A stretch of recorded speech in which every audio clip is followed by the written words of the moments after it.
주말에도 여야 두 대선 후보들의 정책 행보는 이어졌습니다. 이재명 후보는 전국 311만 호 부동산 공급을 약속했고요. 윤석열 후보는 국민들의 제안을 토대로 한 공약을 발표했습니다. 김건희 씨의 7시간 통화 녹취 일부가 추가 공개되면서 무속 논란도 가열되고 있습니다. 관련 내용 포함한 정치권 이슈들 조기현 더불어민주당 선대위 공명선거법률지원단 부단장 김연아 가천대 초빙 교수와 함께 짚어보겠습니다. 두 분 어서 오십시오. 네, 안녕하세요. 네. 이재명 후보 주말 사이 대규모 부동산 공급 대책을 내놨습니다. 전국에 311만 호 부동산을 공급하겠다라는 정책인데 부동산에 민감한 수도권 민심을 잡는데 도움이 될 거라고 보십니까? 예, 일단 국민들 특히 수도권 내 어떤 시민들이 요구하는 부분이 충분한 주택을 내가 구매할 수 있는 정도로 공급해달라 이런 거 아니었겠습니까? 예. 실제 이제 공급 대책이 계속 나와 있기는 하지만 그게 과연 서울 시민들이나 경기도민 분들께서 요구하는 수준으로 안정적으로 공급될 수 있느냐에 대한 의문을 여전히 갖고 있는 게 사실이거든요. 그런 부분에 대해서 이제 이재명 후보께서 확실한 공급 대책을 마련하신 거고요. 충분한 물량을 공급해야 된다는 측면에서 보면 그 공급하는 300만 호 이상의 공급이 내용이 부각될 수 있지만 그 구체적인 어떤 방식으로 공급할 것인가 이 부분이 더 좀 중요하다고 보는데요.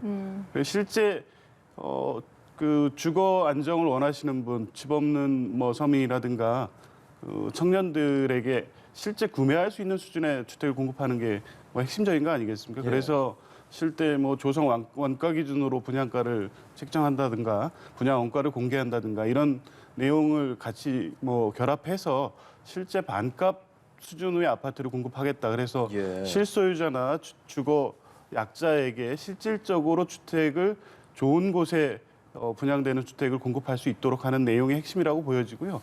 아마 이런 부분들은 국민들께서 원하시는 내용에 대한 적절한 어떤 대안이고 공약이고 또 그걸 또 실현해 낼 수 있는 분이 이재명 후보이기 때문에 이런 부분이 아마 영향을 미칠 것으로 봅니다.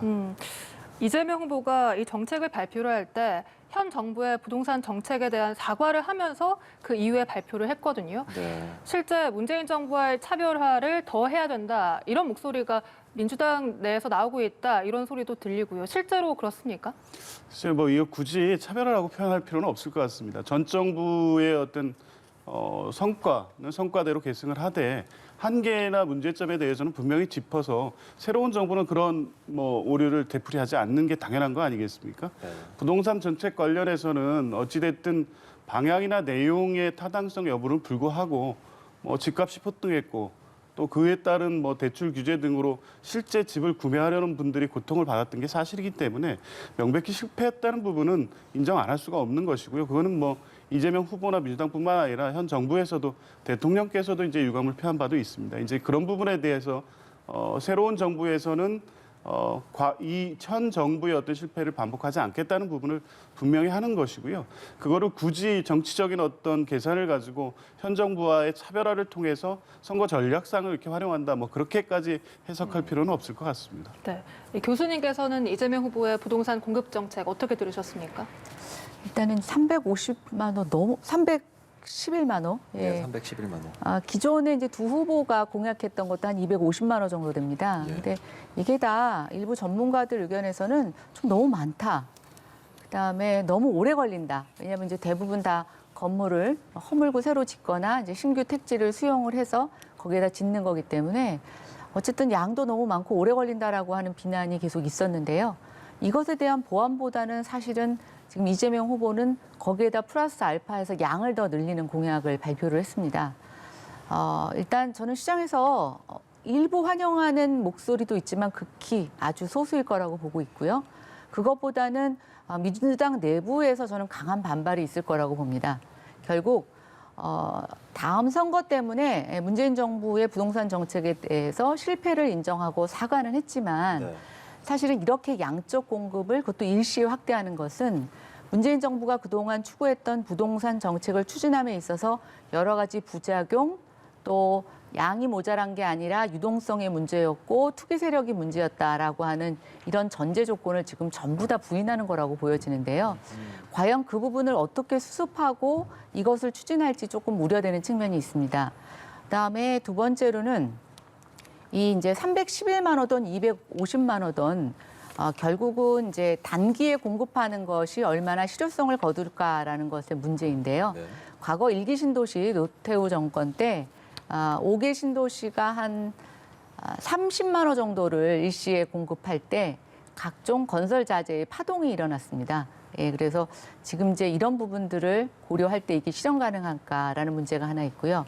또 내용적으로 봤을 때 지금 공공택지에 있어서는 반값 아파트를 제공한다고 이재명 후보께서는 얘기하셨는데 여기에 조금 위험 요소가 있습니다.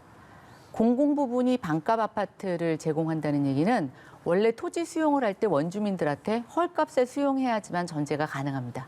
공사비라고 하는 것은 뭐 줄이는데 한계가 있고요.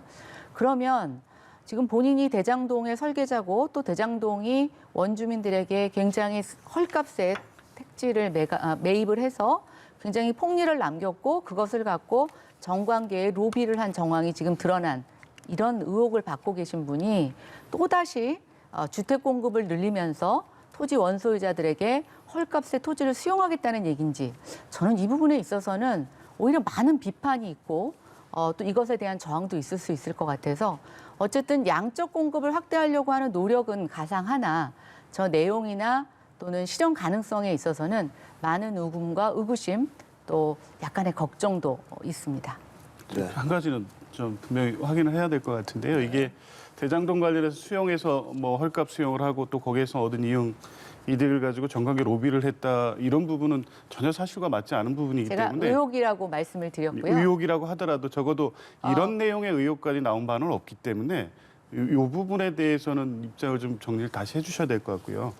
뭐 공급 관련해서 이제 부동산 얘기를 하시다가 이제 그쪽으로 옮겨갔으니까 지금 뭐 지적하는 우려가 있는 것도 사실입니다. 그런데 이미 작년 이사 대책을 통해서 장기적인 이 공급 대책을 나와 있었고 정부에서 계속 추진해 가는 과정에 있고 거기에 추가해서 그걸 일시에다 공급했다는 것은 아닙니다. 2025년까지의 정부의 기존 계획이 있고 이후에 이제 추가적으로 공급해 가는 과정은 일정에 따라서 실제 택지 조성되는 어떤 일정이나 이런 부분이 고려가 되겠죠. 근데 어제 이재명 후보도 분명히 말씀을 하셨지만 중요한 것은 이 정부가 공급에 대한 확고한 의지를 가지고 약속을 지키고 실현해 가겠다는 것을 밝히는 부분이라고 생각하고요.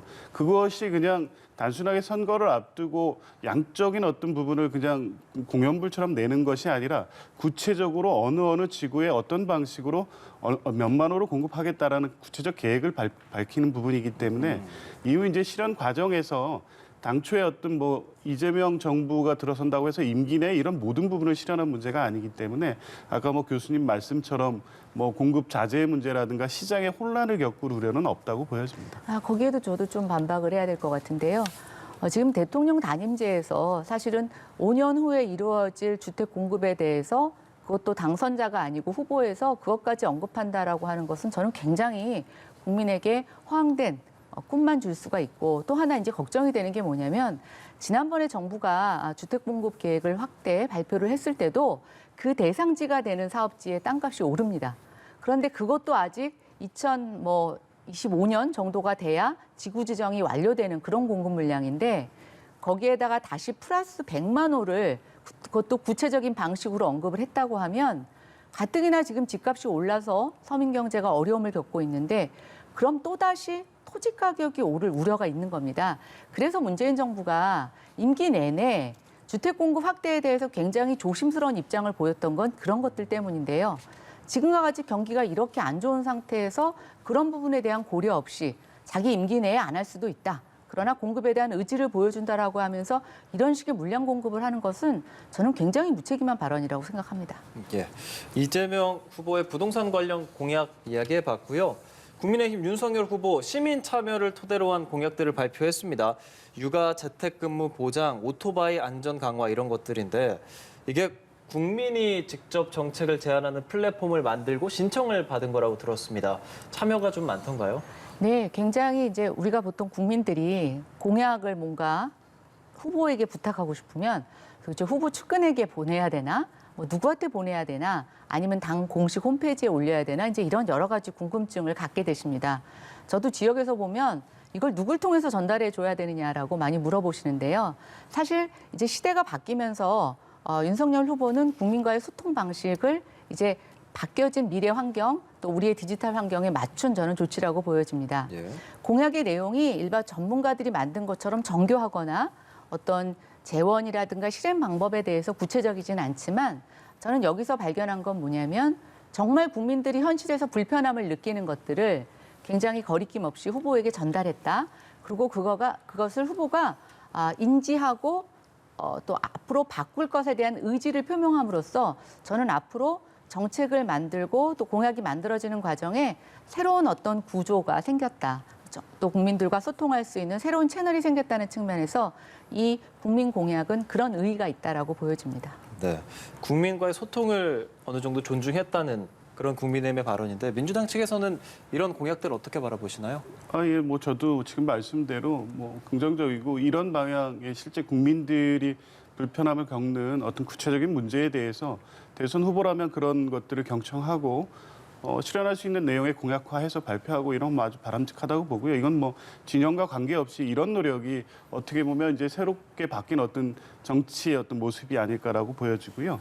뭐 과거에 이제 보면 대개 이제 대선이라는 게 큰 정치 담론 중심으로 이슈가 가다 보니까 여러 가지 이제 구체적 공약들은 있습니다. 근데 이게 공약집에 있는 내용이다 보니까 실제 이 정치나 선거가 내 삶에 이제 어떤 영향을 주느냐에 대해서 잘 모르는 상태에서 정치 이슈라든가 거기서 제기되는 네거티브 이슈 이런 부분이 자꾸 부각돼서 정치에 대한 혐오 문제가 나오기도 하고 이랬었거든요.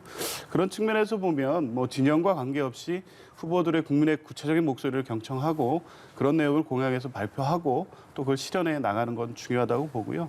뭐 민주당 역시도 이미 이제 소확행 공약을 통해서 여러 가지 좀 이슈가 된 내용들이 있었고 생활 밀착형으로 해서 실제 그런 부분들에 대한 계속적인 소통을 해나가고 있습니다. 네, 국민의 필요를 듣는 것은 긍정적이다. 이렇게 서로를 인정하는 모습 좀 아름답게 느껴졌습니다. 그런데요, 주말 사이 두 후보가 설전이 또 뜨거웠습니다. 특히 35조 추경과 관련해서 대선 후보 긴급회동을 제안한, 그러니까 이재명 후보가 제안한 것을 두고 후보 간의 신경전이 이어졌는데요. 관련 내용 들어보시죠. 그런데 정말로 실망스럽게도 뭐 그런 거 만나냐, 더 할 얘기 없다 이러시는데 저는 정치가 국민들의 고통을 이용해서 자신의 이익을 챙기는 방식이어서는 절대 안 된다고 생각합니다. 더 고통받게 만들어서 내 표 얻어야지 이런 정치인이라면 정치에서 퇴출시켜야 되겠죠? 그런데 우리 윤석열 후보 측이 혹시 이러지 않을까 걱정이 됩니다. 그래서 저를 굉장히 만나고 싶어 하는 모양인데 이게 만나면은 어떤 결과가 나와야 되지 않겠습니까? 그러니까 그럼 뭐 어떤 구체적인 제안을 좀 하든가 추경의 규모와 그 돈을 어디에다 써야 될지에 대해서 얘기를 해놨는데 제가 요새 지금 좀 이상한 사람 비슷하게 인식되고 있는 바인데 저 그렇게 무서운 사람, 나쁜 사람 아닙니다. 제가 지면 없는 죄 만들어서 감옥 갈 것 같습니다, 여러분. 검찰 공화국이 열립니다, 여러분. 국민들께서 다 판단하실 거라고 생각합니다. 없는 죄 만들어서 감옥 보내는 정권이 생존할 수 있겠습니까? 그 말씀에 대해서 제가 뭐 논평할 게 있겠습니까? 전 모르겠는데요. 이유를. 정부의 14조 원 규모 추경안이 국무회의를 통과한 날 여야 후보 모두 추경 증액을 요구했습니다. 이재명 후보 이렇게 회동을 제안했지만 윤 후보는 이 회동의 진정성이 의심된다라며 거절을 했는데요. 이재명 후보가 이렇게 회동을 제안한 배경 뭐라고 보십니까? 정부가 14조의 그 추경 발표를 했는데 국민의힘이나 윤석열 후보 본인도 터무니없이 부족하다는 입장을 밝히고 있습니다. 그리고 네. 적정 규모는 35조 원이라는 입장도 밝힌 바가 있고요. 예.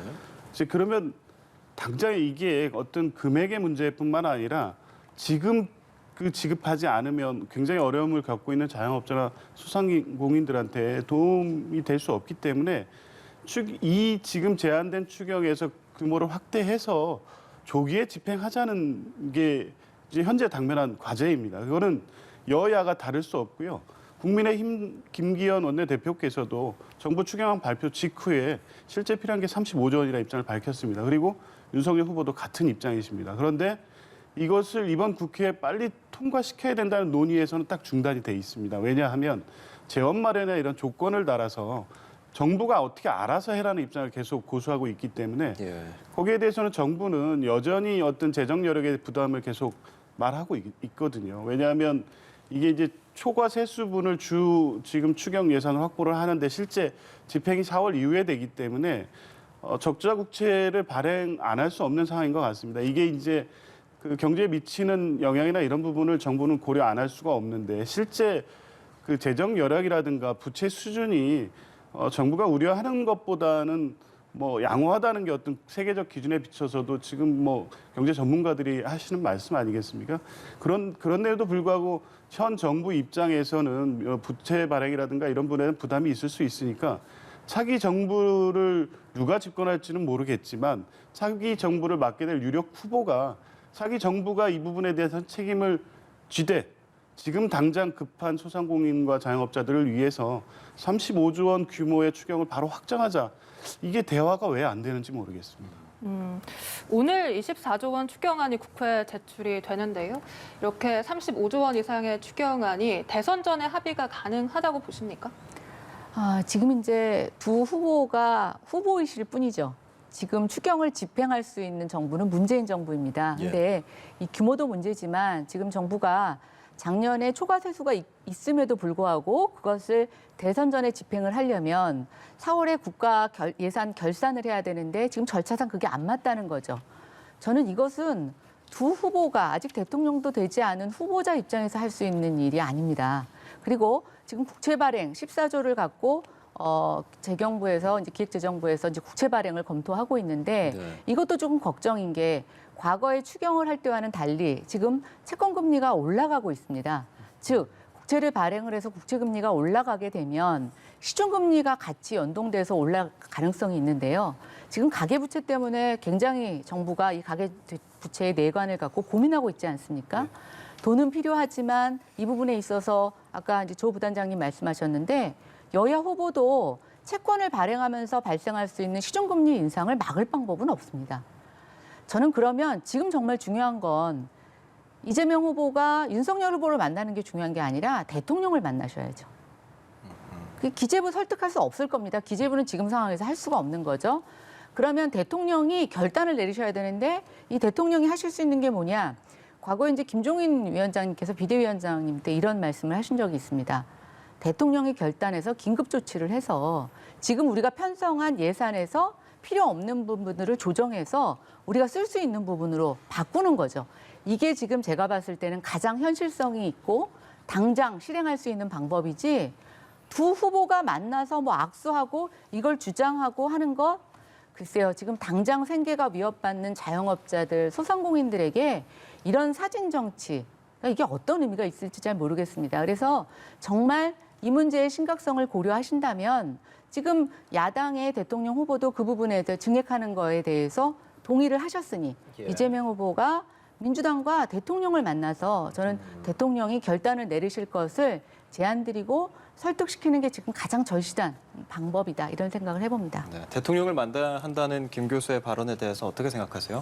정부 입장은 국무회의를 통해서 이제 확정된 추경안으로 나와 있는 상태입니다. 뭐 정부나 총리께서도 이제 그 정부의 입장을 발표를 했는데요.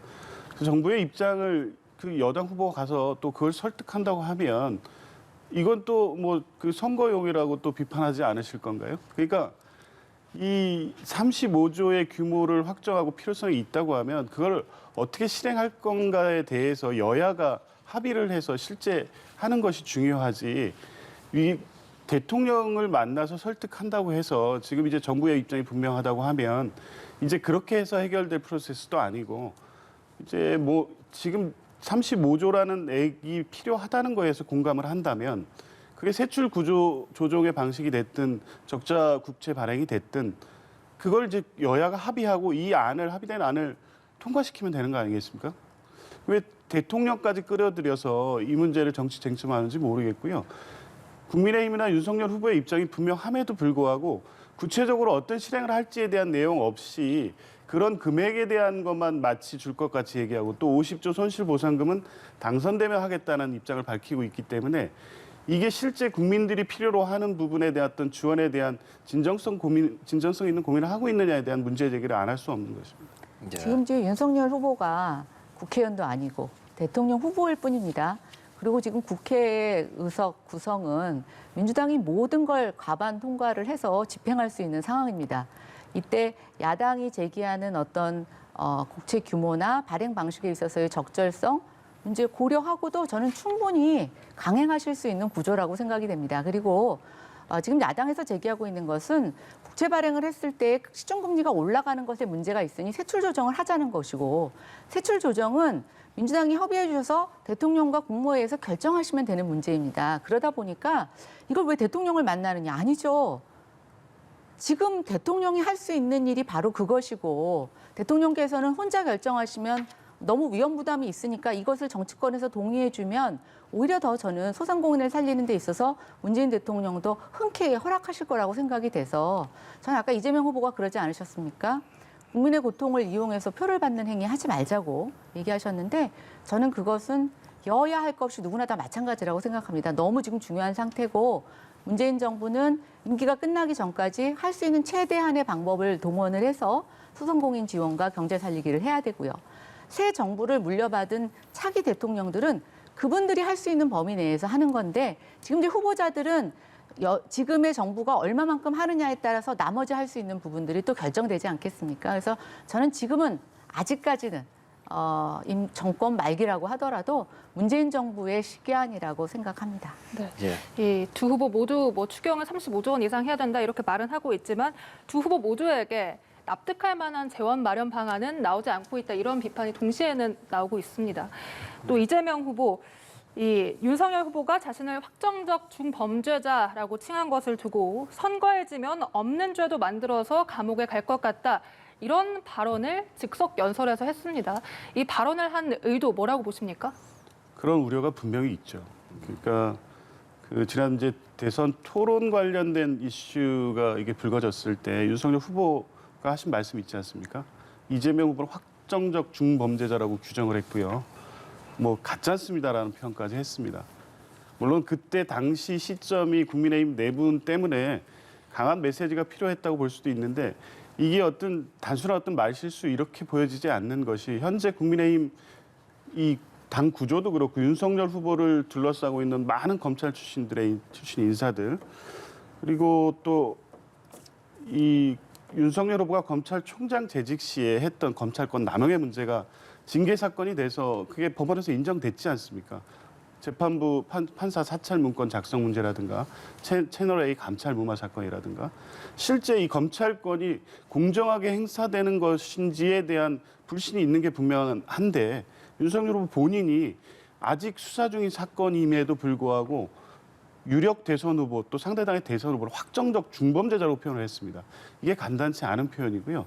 또 이런 부분이 뭐 그냥 어떻게 이 개연성 있는 문제로 비춰지는 게 김건희 씨 녹취록에도 또 그런 유사한 내용이 나와 있지 않습니까? 예. 조국 또 정경심 사건에서 가만히 있었으면 구속 안 될 텐데 주변에서 이렇게 문제를 만들어서 구속이 됐다라든가, 또 뭐 그 외에 뭐 기자와 관련해서 정권 잡으면, 내가 정권 잡으면 그냥 두겠냐, 경찰이 알아서 기소한다, 막 이런 입장을 내고 있습니다. 실제 검찰권이 제대로 행사되고 있는지 이런 부분에 대한 의사소통을 한 내용들이 김건희 씨를 통해서 녹취록에 담겨 있을 텐데, 이런 우려가 있을 것이 당연한 거고요.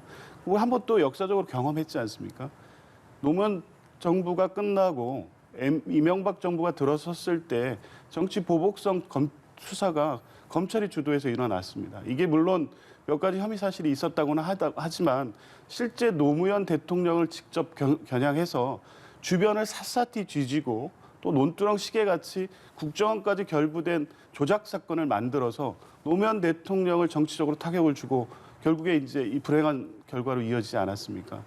윤석열 후보가 검찰총장의 직에 있었다는 이 사실만으로 이런 얘기를 하는 게 아닙니다.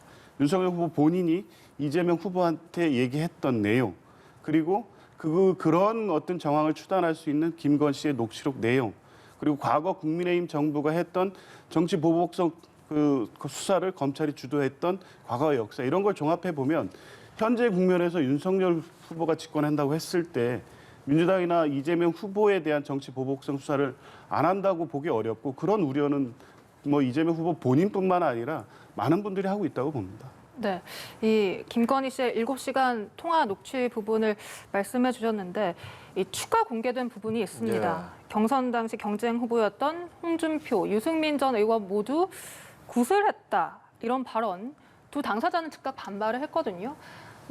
원팀이 안 그래도 멀어졌다라는 평가가 나오는데 더 타격이 불가피해 보이는데요. 글쎄요, 열린공감TV 제가 전체를 보지는 못했는데 아마 녹취록 전체를 공개한 것은 아니고 예. 부분을 이제 MBC의 스트레이트처럼 부분을 공개한 것으로 알고 있습니다. 이러한 공개가 적절한지 잘 모르겠습니다. 그러니까 앞에 어떤 질문이 있었는지 어떤 얘기 속에서 사실은 굉장히 사적 대화로 예상되는 이 정황이 있는데 이것을 갖고 저렇게만 해서 특히 이제 우리 당 안에서의 지금 갈라치기, 분열을 야기하는 이런 보도 관행이 저는 참 굉장히 적절하지 않다고 생각이 되고요. 저도 이재명 후보의 아까 발언에 대해서 좀 드릴 말씀이 있는데 선거에서 지면 없는 죄도 만들어서 감옥에 간다. 그럼 그 논리를 반대로 적용하면 선거에 이기면 죄가 있어도 감옥에 안 간다. 이렇게 읽힐 수 있습니다. 저는 저런 표현 자체가 굉장히 적절하지 않다고 생각이 됩니다. 검찰공화국, 그렇죠. 검찰이 많은 문제가 있었죠. 그래서 문재인 정부 들어서 공수처를 만들면서 검경 수사권 조정이라든가 여러 가지 일을 했습니다. 문재인 정부는 본인들이 했던 거에 대해서 굉장히 그새 잊어버리셨는지, 그럼 결국 저 얘기는 문재인 정부가 했던 검찰개혁, 검경 수사권 조정이 아무 쓸모 없었던 것인가? 이것을 자백하는 거라고 보여집니다. 또 하나, 검찰공화국을 우려를 하시는데 일부 국민들 중에서는 그러면 범죄공화국은 괜찮냐. 정말 이런 논리로 지금 두 후보에 대해서 얘기해야 되는 이 상황이 굉장히 저는 안타깝다라고 보여집니다. 저희 많은 제가 청년들의 얘기를 들어보니까 죄 지으면 벌 받는 대한민국, 거짓말하고 뻔뻔하게 우기는 사람들이 부끄럽고 수치심을 느끼며 그 사람들에게 공정이 가해지는 대한민국을 원한다는 응답이 굉장히 많았는데요. 저는 저 문제에 있어서는 적절하지 않은 표현이었다고 생각이 되고, 김건희 씨 녹취록 자체도 계속 말씀드리지만 앞뒤에 정황 없이 오히려 이재명 후보 형수님과 조카의 욕설은 풀 버전이 인터넷에서 돌아다니더라고요. 오히려 김건희 씨 녹취록도 풀 버전을 공개하십시오. 그러면 저희가 그 상황을 갖고 저 맥락을 이해할 수 있는데 그런 거 없이 저렇게 부분 따서 얘기하면 저는 대답할 가치가 별로 없다는 생각이 듭니다. 네. 한 가지만 덧붙여서 말씀을 드리면 지금 말씀하신 기준대로라면 윤석열 후보의 처가 관련된 의혹 사건들이 있지 않습니까? 이제 핵심적 의혹의 내용은 뭐냐면 왜 김건희 씨 처가 또 장모는 관련된 사건들에서 수사가 번번이 중단이 되고 나중에서야 이게 현 정부 들어와서 법무부 장관의 수사 지휘라든가 이런 게 있은 후에야 수사가 이루어져서 유죄가 되고 뭐 아직 확정은 안 됐습니다만 재판이 진행되고 수사가 재개되고 왜 이런 상황이 발생했느냐에 대한 문제 제기를 안 할 수가 없는 거고요. 이재명 후보의 우려에 대한 거는 대장동 사건 아까 확정적 중범죄라고 얘기해요. 이걸 지금 뭐 국민의힘에서는 마치 유죄처럼 규정 사실화해서 얘기하고 있는데 확정적 중범죄라는 표현이 위험한 게 이 사건의 본질이 뭡니까? 지금 대장동을 둘러싼 돈의 흐름 아니겠습니까? 이 돈이 주로 누구한테 귀속됐습니까? 이재명 후보와 관련해서 문제가 되면 뇌물이나 배임인데 배임도 결국 경제범죄이기 때문에 범죄의 수익이 어디로 갔느냐를 보면 됩니다. 그런데 지금 대장동 4인방의 수사에서의 진술 내용, 재판 과정에서 나오는 얘기, 그리고 수사 과정에서 여러 가지 흘러나온 얘기 중에 이재명 후보가 돈과 관련돼서 언급된 적이 한 번이라도 있습니까? 그리고 이재명 후보와 관련해서 이익과 관련해서 누가 거래했다는 부분에 대해서 오히려 이 사건에 주도했던 주범들이 이재명 후보에 대한 관련성을 전부 부인하고 있는 진술을 하고 있습니다. 그런데도 불구하고 윤석열 후보는 확정적 중범죄자라는 표현을 썼기 때문에 이거는 사건의 실체와 관계없이 본인이 이렇게 규정한 사건대로 끌고 갈 수 있는 힘을 가진 것이 검찰이기 때문에 그러한 우려를 안 할 수 없다는 것이죠. 근데 지금 이재명 후보와 관련된 대장동 사건의 수사가 제대로 진행되고 있다고 조 부단장님께서는 인식하고 계신가요? 수사 제대로 진행되지 않고 있죠. 그렇죠. 왜 50억 아니죠. 클럽이 그렇죠. 왜 수사가 안 되고 있을까요? 진행이 안 되고 있죠. 그다음에 돈의 흐름이 없는 게 아니라 아직 돈의 흐름을 추적하지 않고 있습니다. 그래서 우리가 특검을 하자는 거지 않습니까? 그런데 특검에 대한 민주당의 반응은 사실 모르겠습니다. 좀 계속 지체하고 속된 말로 뭉개는 듯한 느낌을 보이고 있는데요. 저는 그렇게 말씀하시면 안 된다고 생각이 들고 윤석열 후보 어느 정권 때 검찰총장이 됐습니까? 초고속 승진하고 그럼 그때는 왜 윤석열 후보 처가와 관련된 사건에 대해서 문제 제기 안 하셨습니까? 그때 하셨어도 되는 거지 않습니까? 그럼 그때의 문재인 정권 하에서의 검찰과 사법 체계는 도대체 누구의 편이었다는 거죠? 저는 정말 자가당착이라고 생각이 됩니다. 그리고 아까 확정되지 않은 것에 대해서 그렇게 중범죄다라고 얘기하는 것에 대해서 적절하지 않다고 얘기를 하시죠. 그런데 지금 윤석열 후보와 관련된 특히 김건희 씨와 관련된 녹취록에 나오는 것들은 저는 그것이야말로 무슨 기소가 된 것도 아니고 조사를 받은 것도 아니고 재판을 받은 것도 아닙니다. 그런데 그것은 온갖 지금 프레임을 씌워서 사실인 양 다 얘기하고 계시지 않습니까? 그러니까 모든 잣대가 저는 공정해야 된다고 생각하고요. 녹취록 다 공개하십시오. 예, 그리고 MBC에서도 이재명 후보 녹취록도 다 공개하시고 한번 국민들이 판단할 수 있도록 저는 이제 국민들이 그렇게 정치가 언론이 국민들의 눈을 가린다고 국민들이 그것을 오해하거나 편파적으로 받아들인다고 생각하지 않습니다. 국민의 수준을 믿어주시고 국민의 힘을 믿어야 될 것 같습니다. 네, 이 김건희 씨의 추가 공개된 부분 중에 이 윤 후보도 영적 인기가 있다라고 말한 부분, 또 영빈관에 대한 발언 등은 어떻게 들으셨어요? 근데 이제 저는 그렇습니다. 도대체 영적 인기라는 거를 어떻게 규정해야 됩니까? 그러니까 이것을 어떤 프레임을 갖고 뭐 무속, 굿 이런 걸로 프레임을 갖게 되면 이 단어는 굉장히 그런 식으로 오해될 수 있는 단어죠. 그러나 어떤 종교에서는 영적이다 뭐 이런 표현 자체가 굉장히 거룩한 이런 표현을 쓰기도 합니다. 그래서 저는 이 녹취록만 갖고 이것을 그렇게 판단하는 것은 굉장히 적절하지 않다고 생각이 되고요. 이 녹취록 내용을 보면 그냥 어디서 카더라 하는 얘기를 듣고 그냥 사석에서 그 사람하고 주고받은 얘기입니다. 저는 그 이상도 그 이하도 아니라고 생각이 됩니다. 네, 민주당에서는 계속해서 관련한 의혹들, 논란들을 제기하고 있잖아요. 무속 논란 특히 이 건진법사 VIP로 7년 전에 참석했다 이 부분도 또 주장이 되고 있던데 어떻게 생각하세요? 예, 건진법사와 관련된 논의를 실제 국민의힘에서 일거에 다 차단하지 않습니까? 네트워크 본부 그 서대 조직을 해체하고 또 당사자들은 종적을 감추었습니다. 왜 이런 일이 발생할까? 실제 아무런 관계가 없다면 전혀 이럴 필요가 없는 일이지 않겠습니까? 그런데 이제 그런 부분에 대한 문제 제기를 계속하고 있는 과정에서 과거 이제 김의겸 의원이 취재했던 내용과 자료를 통해서 건진법사가 코바나 콘텐츠의 주요 행사에 참여했던 증거가 나왔다는 겁니다. 이게 하여간 뭐 주요 세계적인 어떤 전시회였고 여긴 VIP 개막식이어서 매우 제한된 인사들만 왔던 자리입니다. 여기에 대해서 이제 국민의힘에서는 많은 분들이 왔던 자리인데 거기에 있었다고 한들 이게 무슨 문제가 되냐 말씀을 하시는데 극히 제한된 분들이 초대된 VIP 개막전이었고요. 거기에 올 정도라면 여야 대표급 정치인들이나 유력 정치인들이 초대받은 자리였다고 하면 거기에 건진법사라든가 일광스님 이런 분들이 있었다고 하면 특수한 관계가 있었지 않느냐는 의심을 충분히 받을 수 있는 정황이죠.